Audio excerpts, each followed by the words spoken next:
Is the Bible sexist? Clearly, the men who wrote the Bible came from a sexist age and were predominantly sexist.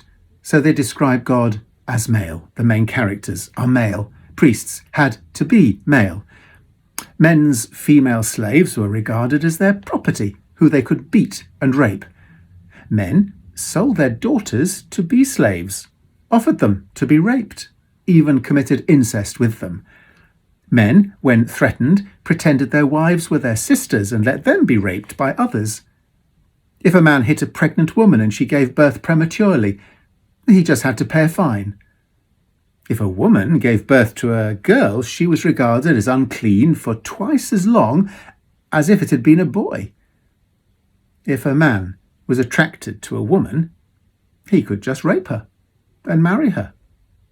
If it turned out the woman he raped was already engaged to another man, well, then she would be stoned to death. The male writers describe some men as having 700 wives and 300 sex slaves.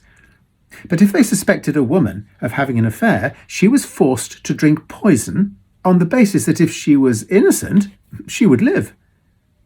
If a husband thought his wife wasn't a virgin on their wedding night, she was stoned to death.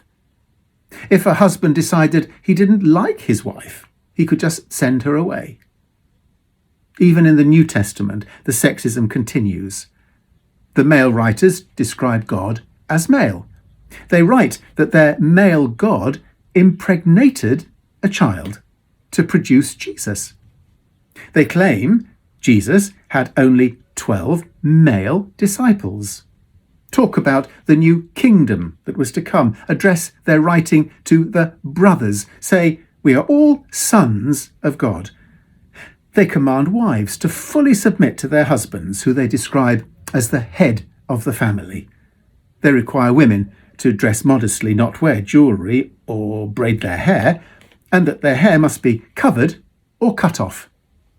Most insulting of all, women are commanded to remain silent, quiet, not to teach, and never to have authority over men. This is sexism and misogyny from a bygone age that has no relevance in our modern society.